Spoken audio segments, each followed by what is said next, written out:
especialmente para conservar eso. ¿Qué más hace la sal? Provoca sed. ¿Qué estamos provocando nosotros como hijos de Dios? Lo vimos la semana pasada. ¿Qué provocamos? En donde quiera que Dios nos pone, donde quiera que Dios nos lleva. Entonces también vimos que es un elemento que da sabor, un elemento que da sazón, que da buen sabor. Como buen testimonio debemos dar un sabor especial a la humanidad.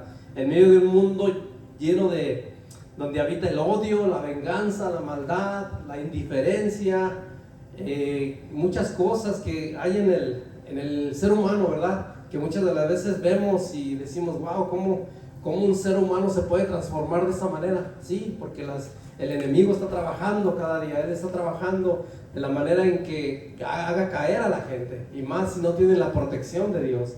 Como cristianos debemos ser sal de la tierra, ¿verdad? Ahora vamos a ver el otro punto importante, que es la luz del mundo. Vamos a ver ese texto bíblico, ahí estamos en el capítulo 5, verso del 14 en adelante, del 14 al 16. Dice, vosotros sois la luz del mundo, hablando del Señor. Una ciudad asentada sobre un monte no se puede esconder, ni se enciende una luz y se pone debajo de un almud, sino sobre el candelero, y alumbra a todos los que están en casa. Así alumbre vuestra luz delante de los hombres, para que vean vuestras buenas obras y glorifiquen a vuestro Padre que está en los cielos.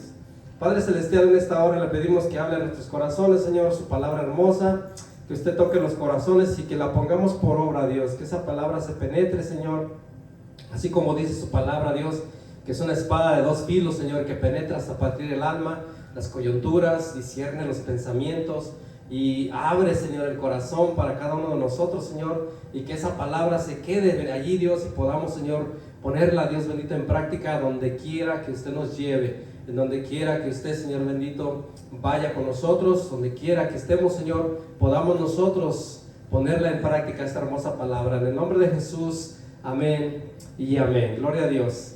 Qué hermoso es nuestro Dios. Aquí nos está hablando el Señor Jesucristo referente a la luz.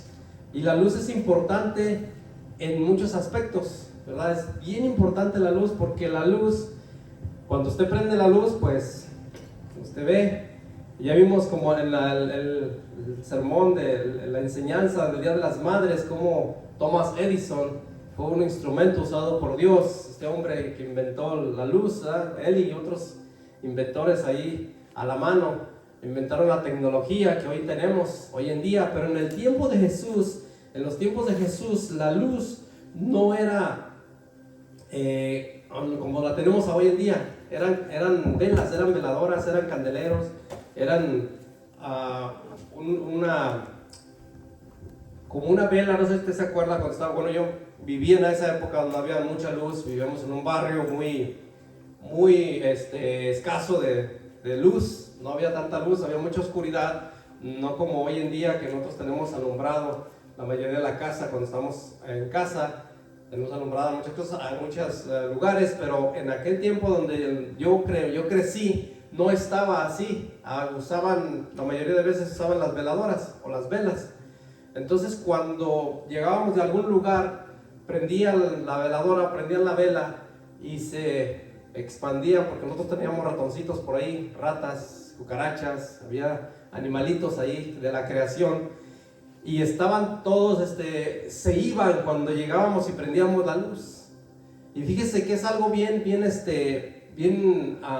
algo bien importante que Jesús nos está hablando como hijos suyos, como discípulos suyos, porque aquí está hablando el Señor Jesús a sus discípulos, a gente que conoce de Cristo, y a los que no conocen también, para que aprendan del conocimiento de Dios. Dice, como la luz del mundo tenemos que ser semejantes a Cristo. Dios encendió una lámpara para iluminar a las naciones. Las casas en aquel tiempo eran oscuras, en el tiempo de Jesús. Por eso le está hablando, para que entiendan los discípulos de qué está hablando, porque les está hablando cosas simples Jesús. Cuando él habla de la sal, está hablando de algo simple, está hablando de algo cotidiano que todos entendían. Cada cosa que él hablaba de las semillas, hablaba del sembrador, por cierto, el viernes tuvo un mensaje muy hermoso referente a las semillas, dónde fue plantada la semilla, dónde fue en el pedregales, entre espinos, entre tierra buena, pero Jesús siempre usaba ejemplos simples. Siempre usaba el ejemplo del campesino. Usaba la higuera, usaba las flores, usó los pajaritos, usó todo simple. Y en este caso está usando una lámpara, algo que está cotidiano de todos los días, ¿verdad? Que los discípulos cuando iban a sus casas llegaban y tendían en la sala, en el comedor, en el área donde llegaban, la entrada, allí estaba alumbrado. Y cuando se iban a su recámara no había alumbrado, tenían que prender ese lugar, esa área, o se llevaban lo que tenían en la sala y se lo llevaban para la recámara, la lámpara que estaba prendida, encendida. En este caso lo que era una arcilla, era algo que encendían con petróleo. Se usaba mucho el petróleo, se usaban mucho los elementos para prender la lumbre. La función de la lámpara era alumbrar ese lugar. Aquí habla de un lugar donde la guardaban para que no se encendiera la casa. Por seguridad la guardaban en un cajón de arcilla llamada almud. Por eso dice el Señor Jesús, lea una vez más conmigo cómo está hablando ahí el Señor referente a que no se guarda, sino que para poder alumbrar se pone en medio. Dice, vosotros sois la luz del mundo. Una ciudad asentada sobre el monte no puede esconderse, ni se enciende una luz y se pone debajo de un almud. O sea, no se pone debajo, se pone cuando no se usa más, para guardar, para evitar que se queme la casa. Pero si va a alumbrar el lugar, usted la pone en un lugar donde se vea visible. Entonces aquí vemos cómo Jesús, en Lucas capítulo 11, verso 33, nos está hablando también nuestro Señor Jesucristo, y dice: nadie pone en oculto la luz encendida, ni debajo del almud, sino en el candelero, para que los que entran vean la luz. O sea, ninguna persona que está viviendo en esa época, Jesús les dice: nadie va a poner una luz debajo, se la va a poner para que cuando ellos pasen puedan ver por dónde van, no se tropiecen con los muebles que hay en la entrada. La palabra del Señor nos habla que nosotros éramos tinieblas, ahora somos luz. Eso es lo que nos habla la palabra de Dios. El apóstol Pablo le escribe a la iglesia de Éfeso, porque el apóstol Pablo está hablando de algo bien interesante. Está hablando, guiado por el Espíritu Santo, dice nosotros, porque él se incluye. Dice, porque en otro tiempo éramos tinieblas, mas ahora sois luz en el Señor. Y luego dice algo bien importante el apóstol Pablo. Estoy leyendo Efesios 5:8, para aquellos que están anotando. Dice, andad como hijos de luz. Entonces, si nosotros somos hijos, si nosotros somos discípulos de Jesús, nosotros tenemos que andar como hijos de Dios. Ahora, ¿cómo anda un hijo de luz? ¿Cómo anda un hijo de Dios? Anda dando el ejemplo, tolerando. Muchas de las veces nos vienen las pruebas a nuestras vidas, ¿eh? Y decía un hermano allá en México, decía, cuando te machuques con un martillo, ahí vas a conocer si verdaderamente estás bien delante de la presencia de Dios. Porque cuando tú te machucas con algo, un martillo, la puerta de la casa o algo, un dedo, ahí salen las cucarachas, las serpientes, las culebras que trae uno. Eso lo describía más o menos así el hermano. ¿Por qué? Porque muchas de las veces salen cosas que nos salían antes en el mundo, maldiciones en pocas palabras. Pero como somos hijos de luz, somos hijos de Dios, somos hijos de aquel que entró en nuestro corazón y ahora alumbra por medio de nosotros al mundo, nos permite dar ejemplo. Ahora ya nuestros labios, cuando sucede eso, cuando nos machucamos un dedo del pie, de la mano, o nos pegamos en la cabeza, ¿qué decimos? Gracias, Señor, y ayúdame porque me está doliendo. ¿Verdad que sí? Ya reaccionamos. Y bueno, espero que sí, como hijos de Dios reaccionemos así, que cuando pase eso no le echemos la culpa al vecino. Bueno, si el vecino o la vecina nos golpeó, pues sí, pero hay que actuar de una manera sabia, como Dios quiere que actuemos, no de una manera necia, no como si anduviéramos en tinieblas. Miren lo que dice el apóstol Pablo, allá nota esta cita tan hermosa que dice en 1 Tesalonicenses 5:5. Dice, somos hijos de luz, porque todos vosotros sois hijos de luz e hijos del día. No somos de la noche ni de las tinieblas. O sea, el apóstol Pablo está hablando bien claro aquí. Dice, si tú eres un hijo de luz, vas a actuar como un hijo de luz. Porque si tú eres hijo de la noche, hijo de las tinieblas, yo no sé si usted ha ido aquí a la esquina, Don Pancho. ¿Alguien conoce a Don Pancho? Don Pancho, usted pasa aquí a la esquina. Nosotros hemos ido varias veces a predicarle, a hablarle del evangelio a Don Pancho y a toda su pandilla allí que toman. Muchos, ahí ustedes ven un alterón de cartones de cerveza. Y hemos ido nosotros a hablarles de Cristo, a que Cristo entre en sus corazones, a invitarlos a que reciban al Señor. Y ellos no, ellos son hijos de la noche. Y qué coincidencia que casi siempre en la noche están bebiendo ahí. No se les alcanza a ver mucho porque están más o menos de mi color, todos ellos morenitos. Y no se les alcanza a ver mucho, pero están ahí con su música y sus cervezas. Eso sí que no les falte. ¿Por qué? Porque son hijos de la noche. Entonces cuando nosotros llegamos, ahora, esos hijos de la noche pueden llegar a ser hijos de luz. Nosotros no estamos criticándolos. Estamos aquí para ir a ayudarles, para orar por ellos, para que el Señor tenga misericordia de ellos y que les alumbre el evangelio en sus vidas. Mira aquí en 2 de Timoteo 1:10, precisamente hablando del evangelio, la luz del evangelio, pero que ahora ha sido manifestada por la aparición de nuestro Salvador Jesucristo, el cual quitó la muerte y sacó a luz la vida.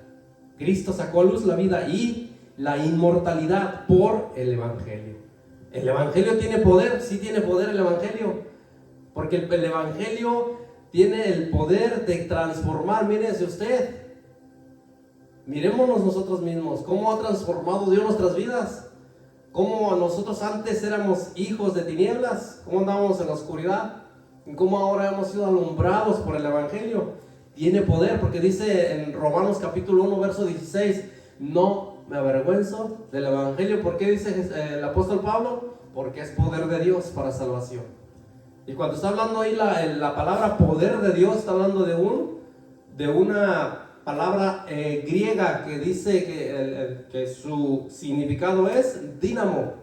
Poder de Dios es un dínamo. ¿Qué es un dínamo? Es un elemento que se usa para fabricar las bombas atómicas, las bombas que se usan hoy en día en Estados Unidos, en Rusia, China, Corea del Sur, Corea del Norte, todos esos países que están armando bombas, todos los de allá del iraníes y toda esa gente que está armando. Todos los países tienen sus elementos para crear bombas, para armar bombas, para armarse los unos contra los otros. Ya no como dijo Cristo dijo, ámense los unos a los otros. Pero hoy en día los gobiernos, los países están armando los unos contra los otros.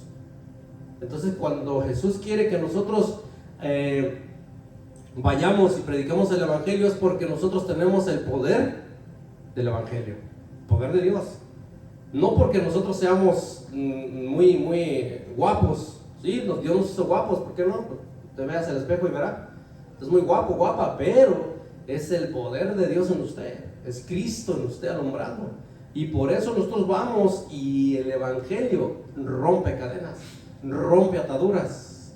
En 1 de Juan capítulo 1 verso 5, si quiere ir conmigo a esa cita hermosa, nos habla de que Dios es luz y en Él no hay tinieblas.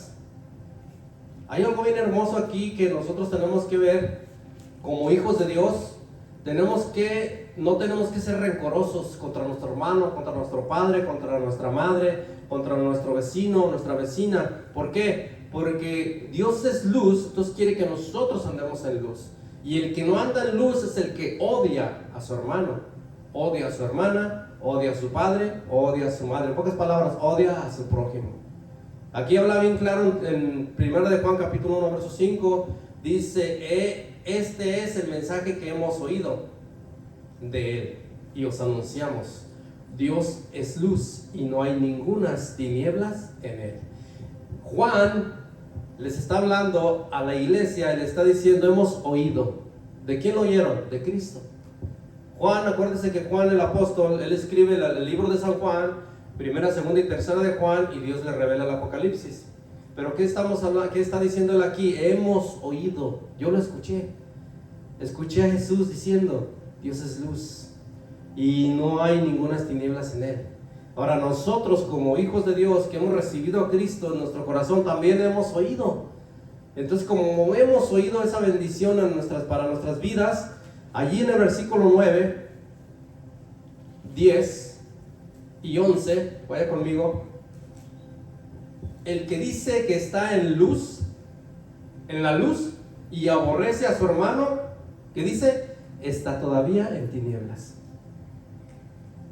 Se cuenta una historia de una mujer que su hermano se quedó con la herencia de sus padres y no le quiso dar nada a ella, no le quiso compartir nada porque sencillamente él, al parecer, tuvo que ver a su esposa ahí de él para no darle nada a la señora.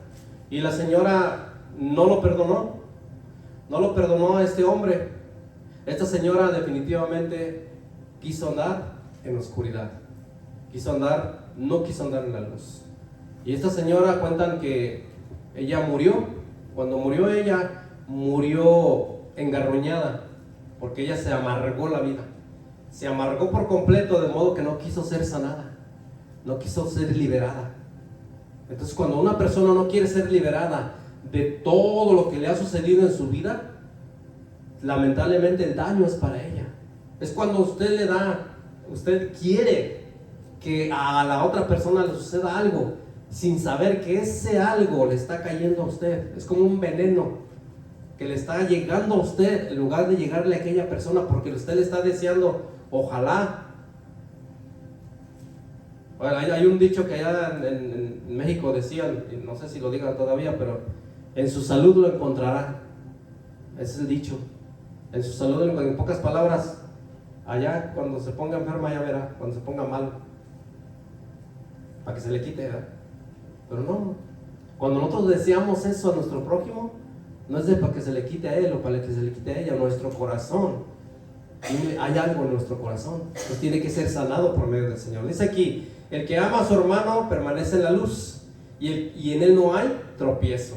O sea que amamos a nuestros hermanos, somos libres y nosotros vivimos, miren, sin que tropiecen con nosotros. Pero el que aborrece a su hermano está en tinieblas y anda en tinieblas y no sabe a dónde va, porque las tinieblas le han cegado los ojos.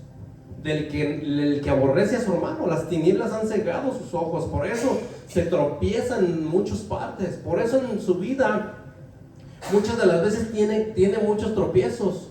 No hay progreso en su vida, no progresa en el trabajo, no progresa en sus relaciones de amistad, en sus relaciones laborales.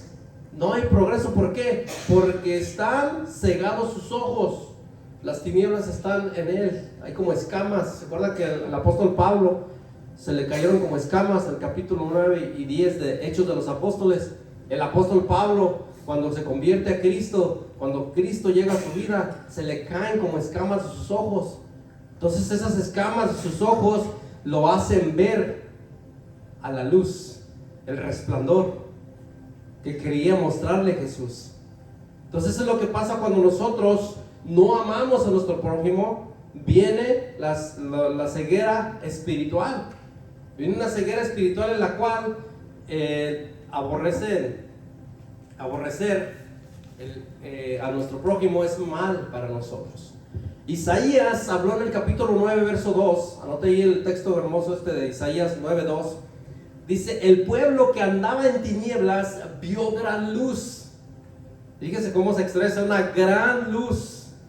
Los que moraban en tierra de sombra de muerte, luz les resplandeció sobre ellos. ¿Cómo andábamos nosotros?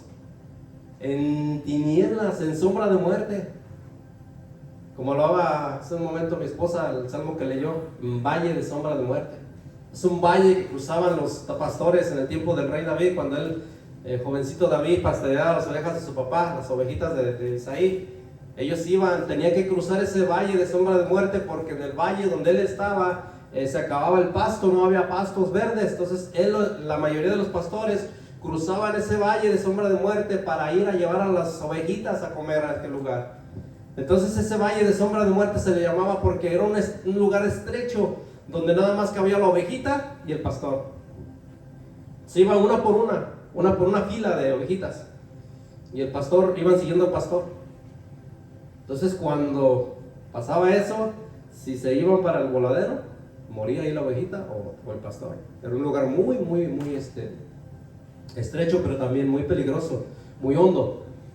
Y es por eso que aquí cuando está hablando del valle de sombra de muerte, resplandece la luz sobre ellos, sobre aquellos que andan en el valle de sombra de muerte, y esa luz es Cristo. Esa luz es el Evangelio. Esa luz es el amor de Dios. Porque Dios es luz, pero también es amor. Y también es fuego consumidor. Él también corrige a sus hijos. Él no se queda así nada más. Dice ahí en el capítulo 1 de Juan, verso 4, anote esta cita también, dice: en Él estaba la vida, y la vida era la luz de los hombres. ¿Quién? En Cristo.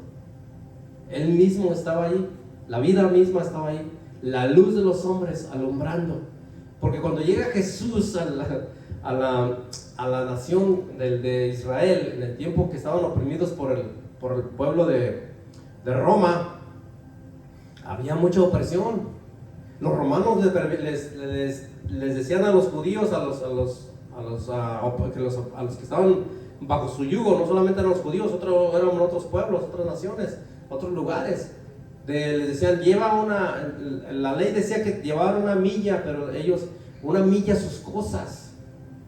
Llévate una milla mis cosas. Tengo aquí algunas cajas, unos costales, llévatelas. Y ellos usaban sus burritos, algunos que no llevaban su burrito, no llevaban su carro de mulas o su carro su transporte, tenían que llevarlo cargado. Y Jesús les decía, vayan 2 millas, no vayan una, vayan 2, den ejemplo. Entonces allí es donde llega Jesús, cuando está ese yugo sobre los hijos de Dios, sobre el pueblo de Dios, y llega a resplandecer la luz, llega a dar vida a aquellos que la necesitaban, y nosotros la necesitábamos, y alumbró nuestras vidas. Aquellos que no le conocen aún todavía, que no conocen a Cristo, que no conocen del Evangelio, que no han sumergido sus vidas en las cosas de Dios, la invitación está abierta para que entren también. Mire lo que dice en San Juan capítulo 8 verso 12, anote esta cita también tan hermosa. Estamos hablando de que nosotros somos luz, no tenemos nada que ver con las tinieblas. Otra vez Jesús les habló diciendo: yo soy la luz del mundo, el que me sigue no andará en tinieblas, sino que tendrá la luz de la vida. Hay un requisito nada más. ¿Cuál es ese? Seguir a Jesús. Es cuando usted va, no sé si usted ha experimentado cuando sus hijos están pequeñitos y ellos van caminando con usted. Yo me acuerdo que cuando mis hijos estaban pequeñitos iban siguiéndonos a mi esposa cuando íbamos en el parque, o en una ocasión que fuimos a un lugar donde había como un bosque, y íbamos en un caminito todos ahí, la familia. Entonces los niños iban caminando, no se iban para allá ni para acá, porque nosotros les dijimos: si se van para allá, se van a ir al río; si se van para acá, se los va a comer un animal. Entonces iban siguiéndonos, obedeciéndonos. ¿Y qué cuesta eso? Pues cuesta de que usted como que va siguiendo y usted está obedeciendo. Como que usted dice: yo quisiera ir a ver allá, o quisiera ir a ver para acá a ver qué hay. Pero volteaba entre ojos y le decía: no, para acá, no se vaya para allá, porque allá está el lago, allá está el río. Está siguiendo. Y así está Dios con nosotros. A veces nos queremos desviar porque allá hay un río muy como que se ve muy bonito ese río, el agua cristalina y todo, pero Dios nos dice: no, porque te puedes caer. O acá está este lado, que no sé si usted ha ido, otro que apenas fuimos la semana pasada, antepasada, a un río donde hay muchas rocas. Entonces el plan es que si usted anda solo o sola en esos lugares y no hay quien le ayude, entonces se resbala, se cae, se pega en una roca y es peligroso. Entonces tiene que ir con alguien que le ayude. Entonces Dios es el que nos advierte: no te vayas por ese camino, no vayas por ahí. O sea, dice: el que anda, el que sigue, el que me sigue, el que anda conmigo, el que siempre anda atrás de mí, o el que anda junto a mí, o el que está conmigo, no andará en tinieblas, sino que tendrá la luz de la vida. Ese es el requisito. Es simple, nada más es seguirlo a Él, hacer la voluntad de Él. Mire otra cita tan hermosa que habla de 2 de Corintios 4:6: porque Dios, que mandó que de las tinieblas resplandeciese la luz, es el que resplandeció en nuestros corazones. El apóstol Pablo hablando a la iglesia de Corinto, para iluminación del conocimiento de la gloria de Dios en la faz de Jesucristo. Al apóstol Pablo, inspirado por el Espíritu Santo, dice: Dios, que mandó que las tinieblas resplandeciese la luz de las tinieblas, o sea, que en la luz resplandeciese, Él es en las tinieblas, Él es Él que resplandeció en nuestros corazones. ¿Cómo está nuestro corazón? ¿Está resplandeciendo Jesús? ¿Está brillando la vida, la luz de Jesús en nuestras vidas? La gente está viendo que verdaderamente estamos dando ese ejemplo que Jesús nos permite que vemos. Fíjese lo que dice Efesios 5:14, por lo cual dice, el apóstol Pablo escribiéndole a las iglesias, le escribe a Corintio, ahora le escribe a Éfeso, la iglesia de Éfeso, por lo cual dice: despiértate tú que duermes. Efesios capítulo 5 verso 14, para los que están anotando. Efesios 5:14, por lo cual dice: despiértate tú que duermes y levántate de los muertos y te alumbrará Cristo. ¿Quién va a alumbrarnos? Cristo. Pero ¿a quién va a alumbrar? ¿Al que está dormido? ¿Al que está ahí esperando que le llegue algo del cielo? ¿Al que está despierto, al que está alerta? Y eso vamos a ver ahorita en una historia muy hermosa que tenemos. Pero mire las cualidades que tiene la luz. Voy un poquito rápido porque tenemos poco tiempo, pero mire lo que tiene la luz. La luz tiene tres características muy importantes. Hay muchas características. Ya vimos que Dios es luz y el carácter de Dios es claro, es resplandeciente, es uno de los caracteres, es una de las cualidades de Dios. Las tinieblas significa, lo que es la oscuridad significa el pecado, significa la maldad. Y mire, pero la luz tiene una de las cualidades muy hermosas. Vamos a ver tres nada más porque muy poco tiempo el que tenemos, pero tiene la cualidad número uno, que están anotando, dice: va en línea recta a la luz. En línea recta. Según los teólogos, los que estudian todo lo que es la luz y los rayos y los truenos que caen. Línea recta, velocidad, esa es una línea recta que cae, y dice la palabra del Señor que Dios es recto, Dios es justo. O sea, esa es una de las cualidades que tiene la luz con Dios, hace como que se compara. Claro que no es igual a Dios. El número 2 es la velocidad de la luz, es increíble. 300,000 kilómetros por segundo. La luz viaja 300,000 kilómetros. ¿Y sabe qué es Dios? Para nosotros Dios no viaja. Dios es omnipresente. La omnipresencia de Dios es tan palpable en las vidas del ser humano. Yo no sé si usted ha visto videos en YouTube donde algo pasó ahí, que de repente quitaron a la persona de ahí, algo la movió para que el carro no lo apachurrara, para que el tráiler no lo apachurrara, para que la llanta no le llegara a él, para que el poste no le cayera, o para que el árbol no lo algo. Es Dios la misericordia de Dios ahí, usando elementos, usando cosas, pero Él no se traslada. Dios no se traslada, Dios está. Esa es la cualidad más hermosa, que Dios está allí siempre. Entonces, como Él está presente, nosotros nada más es cuestión de clamar a Él, pedirle misericordia en el momento que estamos nosotros en dificultades. La número 3 es: disipa las tinieblas. Él llega, cuando usted prende la luz, lo que vimos al inicio, a su casa. En aquel tiempo prendían el candelero, prendían la lamparita, la lámpara. Pero usted llega hoy en día, no tenemos un ratoncito, está chiquito así, no está tan grande, está chiquito, que ya han salido muchos. Mis hijos ya los conocen ahí, ya son como los mascotitas.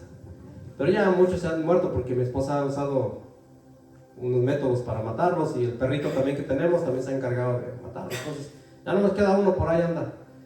Y cuando llegamos nosotros y prendemos la luz, porque necesitamos prender la luz para ver, de repente se ve una sombrita que corre.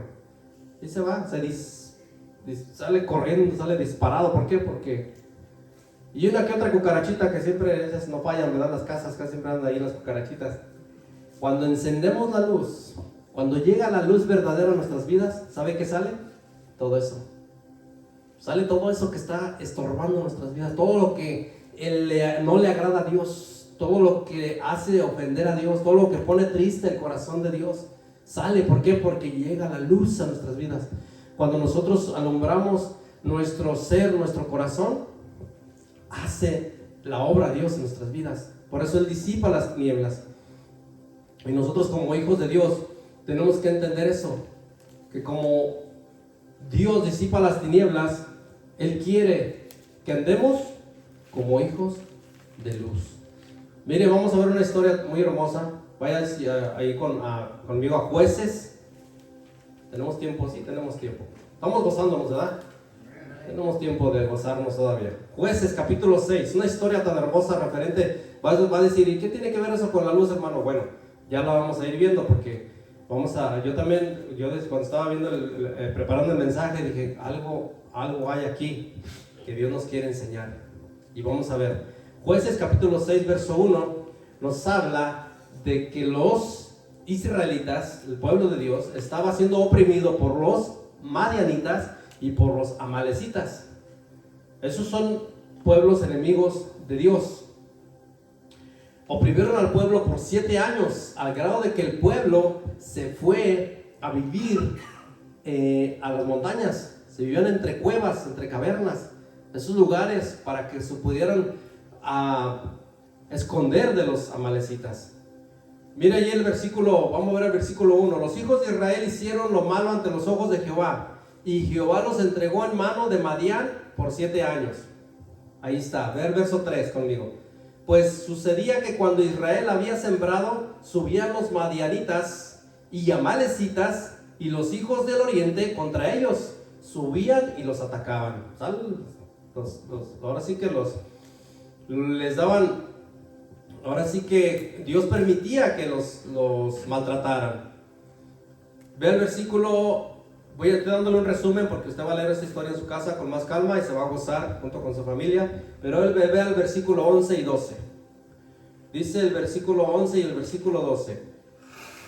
Y vino el ángel de Jehová y se sentó debajo de la encina que está en Ofra, la cual era de Joás Abieserita. Y su hijo Gedeón estaba sacudiendo el trigo en el lagar para esconderlo de los madianitas. ¿Qué iba a esconder? El trigo. ¿Por qué? Porque los madianitas iban a llegar, los amalecitas, y se le iban a robar, se le iban a quitar. ¿Por qué? Por hacerles la maldad. Entonces, ve el versículo 14. Dice, y mirándole Jehová le dijo, ve con esta tu fuerza y salvarás a Israel de la mano de los madianitas. ¿No te envío yo? Entonces es una pregunta, yo te estoy enviando. Ve con esta tu fuerza. ¿Con la fuerza de quién? ¿De Gedeón? No, Gedeón no. Imagínense cuando Dios nos diga, ve con tu fuerza, pues ¿qué fuerza nosotros tenemos? Por mucho músculo que tengamos, no vamos a tener la fuerza de Dios, para nada. Está diciéndole Dios, ve con esta, la fuerza de Dios. Con la fuerza de Dios vas a vencer. Es por eso que cuando usted ve a alguien, que usted ve que Dios hace la obra tan hermosa, que yo no sé si usted ha visto gente pues así delgadita como nosotros o simple como nosotros, tocando un instrumento tan hermoso, y usted dice, ¿cómo? ¿Sí? ¿Está usándolo Dios? Es un instrumento que está usando Dios. Nadie se le imagina que esta persona pueda tocar tan bonito, o pueda hacer un trabajo tan extravagante, o pueda tener la habilidad de manejar un tráiler, un Torton o un avión. Es como que, sí, él lo puede hacer. Es un simple humano, ser humano como nosotros. Ahora solamente es cuestión de que uno se deje usar por Dios. Y aquí está diciéndole Dios a Gedeón, con la fuerza de Dios lo vas a hacer. Mire lo que sigue diciendo en el versículo 15. Gedeón le pone excusas a Dios. Entonces le respondió, Señor mío, no, ¿con qué salvaré yo a Israel? He aquí que mi familia es pobre en Manasés, y yo el menor en la casa de mi padre. Y mire, poniéndole excusas a Dios, poniéndole excusas, pero Dios, tan hermoso, le dice: tú vas a salvar a Israel. Entonces, en el versículo 16, Jehová le dijo: ciertamente yo estaré contigo y derrotarás a los madianitas como un solo hombre. Y ahí está diciéndole a Gedeón que le pusiera las pruebas. Dame una señal de que voy a hacer, que voy a derrotar a los madianitas. Y Dios le dice: baja a la ciudad para que escuches lo que los vecinos dicen. Usted va a ver la historia ahí donde dos de los soldados están hablando y le están diciendo: sabes de que tuve un sueño, y en ese sueño yo miré que... Lea el versículo 13, capítulo 7, verso 13. Vaya conmigo ahí.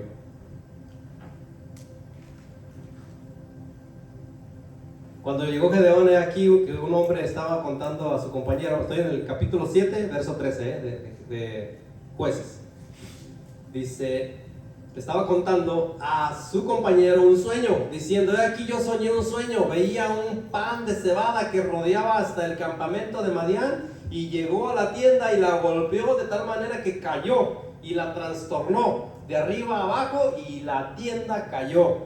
Y le dice a su compañero, respondió y dijo: esto no es otra cosa sino la espada de Gedeón, hijo de Joás, varón de Israel. Dios ha entregado en sus manos a los madianitas con todo el campamento.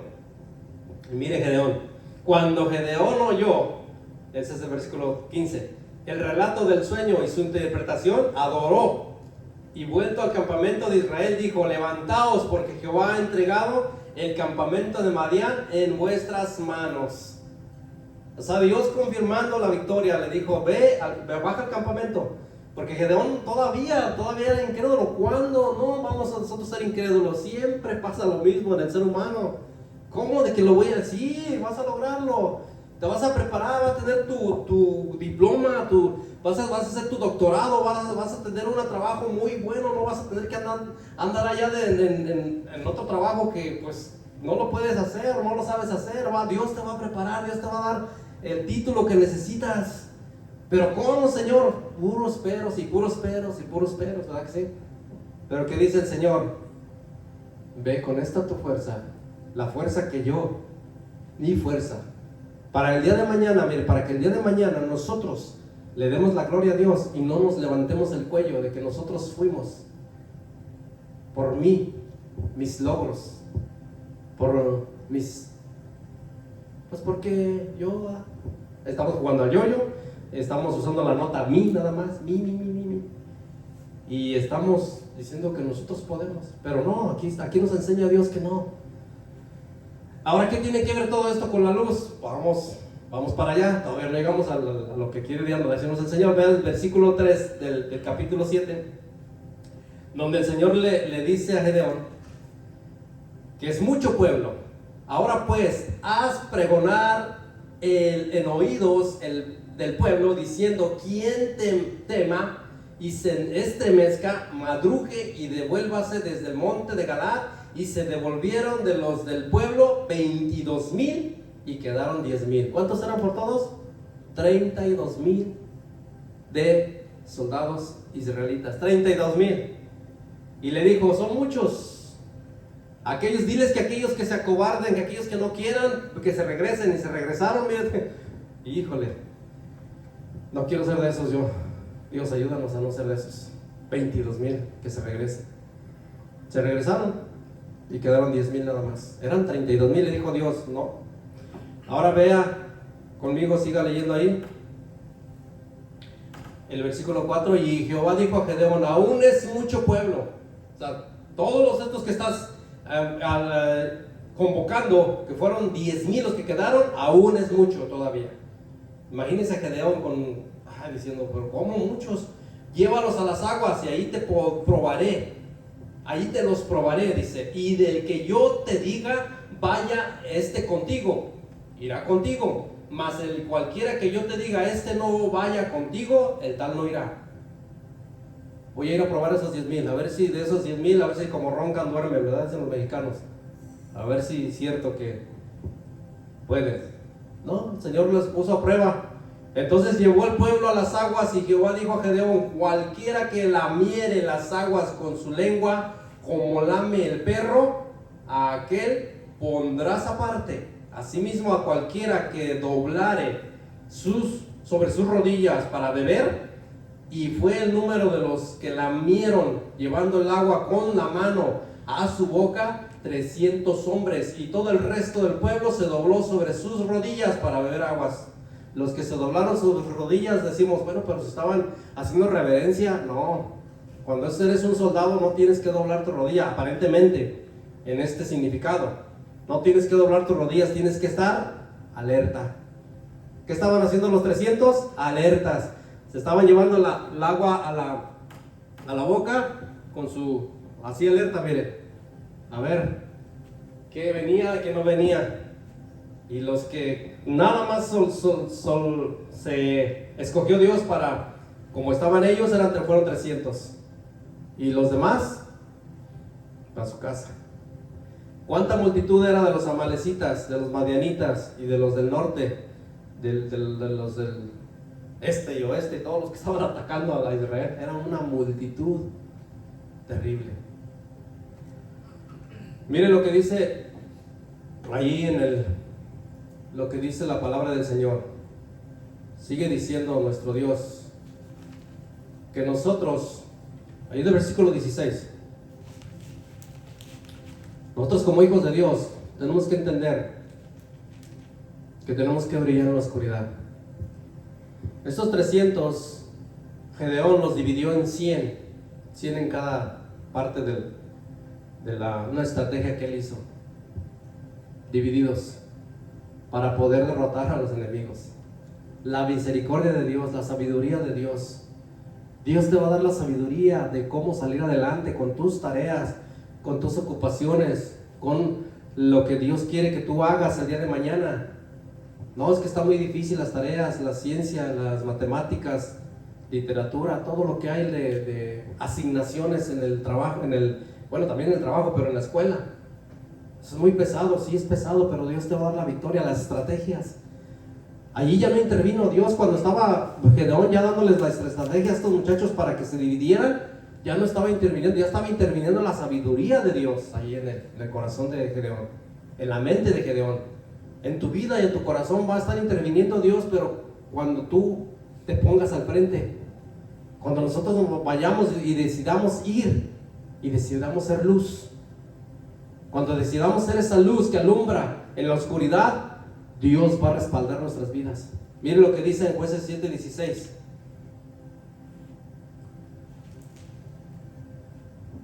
Cuando llegó Gedeón, he aquí que un hombre estaba, así ya lo leímos, ¿verdad? En el versículo 16, estaba leyendo 13. El versículo 16, y repartiendo los 300 hombres en 3 escuadrones. ¿Cómo los repartió? En 3 escuadrones. Ahí ya no vemos que Dios le dijo, repártelos, haz esto, haz aquello, no. Ya estamos viendo que Gedeón, a través de la sabiduría de Dios, de parte de Dios, empezó a hacer estrategias. Dio a todos ellos trompetas, ¿qué más? Cántaros vacíos y teas ardiendo dentro de los cántaros. O sea, le dijo, los cántaros no los vayan a romper, los cántaros metan las teas ahí. ¿Qué son las teas? Son unas lumbreras, antorchas, ¿verdad? Son antorchas que ellos llevaban adentro de los cántaros. Y mire, cuando él, aquí yo encontré un comentario, trompetas, luces, antorchas y jarros, pues eso es barro, fueron mostradas repentinamente en el momento más inesperado. ¿Qué tenemos nosotros en nuestro corazón? Tenemos a Cristo.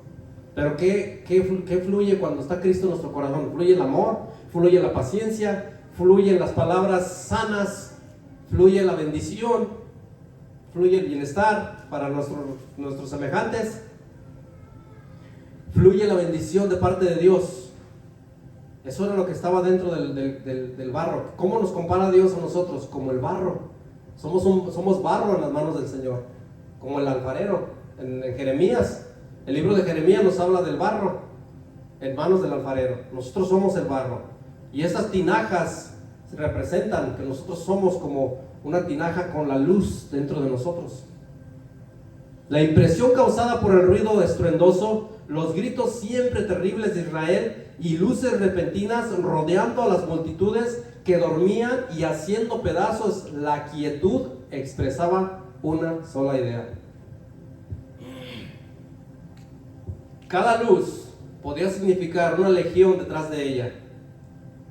De tal manera que creyeron que una increíble multitud había entrado para capturar al ejército que estaba despertando en una trampa mortal. Vaya conmigo ahí para que vean. Usted va a leer la historia en su casa, ¿verdad que sí?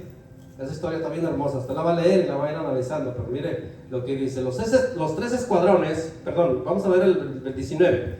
Llegaron pues Gedeón y los 100 hombres que llevaban consigo, o sea, Gedeón llevaba 100 hombres, al extremo del campamento, al principio de la guardia de la medianoche, cuando acababan de renovar los centinelas, y tocaron las trompetas y quebraron los cántaros que llevaban en sus manos.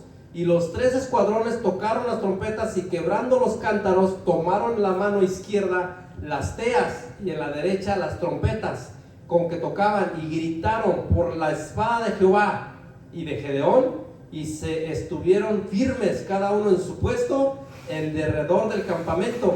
Entonces todo el ejército echó a correr dando gritos y huyendo, y los 300 tocaban las trompetas, y Jehová puso a la espada de cada uno contra su compañero en todo el campamento, y el ejército huyó hasta Betzita en dirección de Serera y hasta las fronteras de Abed Meola en Tabat. Usted va a ver toda la historia, usted va a ver que todos los enemigos fueron derrotados, no quedó ni uno. Los siguieron hasta que los derrotaron, porque así es. Esto es un símbolo del pecado. Cuando viene el pecado a tu vida, cuando vienen los intrusos a tu vida, intrusas o intrusos, tú tienes que eliminarlos por completo, separarte de ellos. Eso significa ser un santo, ser una santa, separarte. Cuando Dios me dio la oportunidad de que empecé yo a ir a la iglesia, empezar en el camino del Señor, el Señor me hizo sentir: no vayas más con los primos, no vayas más con los amigos, no vayas más, porque allí ya sabes qué va a haber. Ya sabes, ya te la sabes, como decimos allá, ya te la sabes. Luego llegando ahí, dicho y hecho, duré como 3 meses sin ir a visitarlos, porque la iglesia, la casa, gracias a Dios que hubo la bendición de Dios que me dio la oportunidad. No sabía tocar nada, no sabía, gracias a Dios ahorita hace poquito, no mucho, pero en ese tiempo no sabía nada. Me dijeron: hermano, ¿quiere aprender? Sí, quiero aprender. Los jóvenes me empezaron a involucrar, y empecé a involucrarme en las cosas de Dios, en las cosas de Dios, en las cosas de Dios.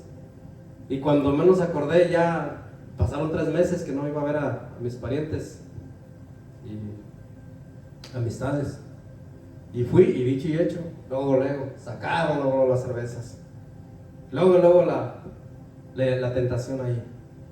Es por eso que el Señor te dice: si no es beneficioso para tu vida, a un ladito, a un lado, sepárense de mí, porque me están haciendo daño. Me están metiendo ideas que nada que ver con el Señor, filosofías que nada que ver con el Señor, cosas que no están nada que ver con las cosas de Dios. Y allí es donde nosotros empezamos a obtener la victoria, cuando nos separamos. Cuando viene esa separación, y aquí vemos que derrotar al enemigo es eso, acabar con el enemigo es eso, por completo. No que no queramos a nuestros parientes, claro que los amamos, porque oramos por ellos siempre. Si nos invitan a un bautismo, unos 15 años, una boda, pues vamos a ir, ¿cómo no? Comemos, platicamos un rato con ellos, nos tomamos nuestro refresquito, agua de melón, de sandía, de tamarindo, de lo que hagan, pedazo de pastel, y convivimos, gloria a Dios, pero hasta ahí. Nosotros como hijos de Dios tenemos que vivir en luz. Mire lo que hizo aquí el Señor. Cada luz podía significar una legión detrás de ella, de tal manera que creyeron que una increíble multitud había entrado para capturar al ejército que estaba despertando en una trampa mortal. Despertaron en una trampa mortal. ¿Qué estaban haciendo ellos? Estaban tan confiados de que no, pues ahorita vamos a ir contra ellos y igual vamos a hacer lo mismo, quitarles su comida, oprimirlos, agarrar lo que es nuestro, porque pues ellos trabajan para nosotros. Y le dice la palabra de Dios que Israel estuvo 40 años de paz cuando estuvo Gedeón ahí con ellos. Pero mira algo bien importante aquí. Lo que está diciendo el Señor es que cuando ellos quebraron, porque aquí habla de una palabra bien hermosa que dice, ellos quebraron las teas, quebraron el barro, lo quebraron, las ollas de barro las quebraron, para que la luz alumbrara. Y según el comentarista, la luz significaba, se oía como si hubieran sido legiones de gente. Se escuchaba como si hubiera llegado gente, mucha gente, mucho ejército. El ejército de Dios peleando por nosotros, hermanos. El ejército de Dios peleando. Ahora ese barro que significa nuestras vidas, como lo dice Jeremías, en manos del alfarero, tiene que ser quebrantado. Cada uno de nosotros tenemos que quebrantarnos delante de la presencia de Dios. Cuando nosotros somos quebrantados delante de la presencia de Dios, la luz de Jesús brilla. O sea, se quita todo lo que estorbe de nuestras vidas y la luz de Jesús resplandece. ¿Resplandece para qué? Para que nosotros como hijos de Dios, como dice ahí, vuelva una vez más a Mateo capítulo 5, verso 14 en adelante, entonces se va a hacer realidad lo que está diciendo el Señor. Todo eso va a ser quebrantado, todo eso va a ser quitado. Nosotros lo vamos a permitir porque nosotros somos hijos de Dios y vamos a permitir que Dios llegue a quebrantar todo eso. Pero nosotros tenemos que darle permiso. Señor, quebrántame. Quebrantados delante de la presencia de Dios, adorándole, pidiéndole misericordia. Miren lo que dice: así alumbre vuestra luz delante de los hombres, para que vean vuestras buenas obras y glorifiquen a vuestro Padre que está en los cielos.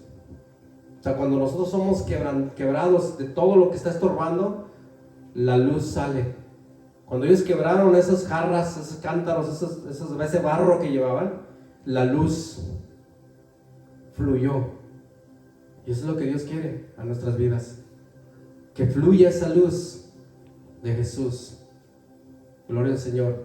Y con esto termino, gloria a Dios, con lo que nos dice el Señor allí en en el Salmo 119, 105.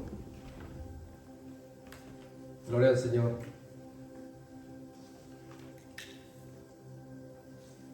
Cada uno de nosotros nos sabemos ese salmo tan hermoso.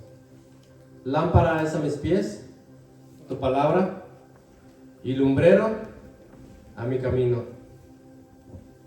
Por eso que nosotros como hijos de Dios tenemos la palabra de Dios que nos alumbra, la palabra de Dios que nos guía, y es una lumbrera que alumbra en la oscuridad. Si nosotros soltamos esa lámpara, esa lumbrera que va alumbrando nuestros pies, nos vamos a tropezar. Por eso es que no debemos de leer la palabra, no debemos de dejar de leer la palabra, no debemos de dejar de estudiar la palabra, de escudriñar la palabra, para que nosotros seamos verdaderamente luz en medio de la oscuridad. Vamos a orar. Señor, estamos delante de su presencia para darle gracias en esta hora por este mensaje tan hermoso. Gracias, Padre bendito, porque usted Padre Santo, ha dejado su palabra escrita, Señor, y su palabra dice que seamos luz en medio de la oscuridad, Padre bendito, luz en medio de las tinieblas, bendito Dios, que podamos resplandecer, Padre Santo, que podamos ser, Señor bendito, verdaderamente hijos suyos, Padre, que puedan dar ejemplo, Señor, de un Dios vivo y verdadero, Padre. Que tenga misericordia de nosotros, Señor bendito, que quite todo lo que estorbe, Señor. Nosotros le damos Le damos ese permiso, Padre, para que usted obre de una manera especial, bendito Dios, en nuestras vidas, bendito Salvador. Que vaya cada día, Señor, ministrando nuestros corazones, llevándonos, Padre bendito, de victoria en victoria, de triunfo en triunfo, bendito Dios. En el nombre de Jesús, le damos gracias por esta palabra tan hermosa, Padre bendito, y que usted nos lleve, Señor bendito, a cada uno de nosotros, Señor, a ese conocimiento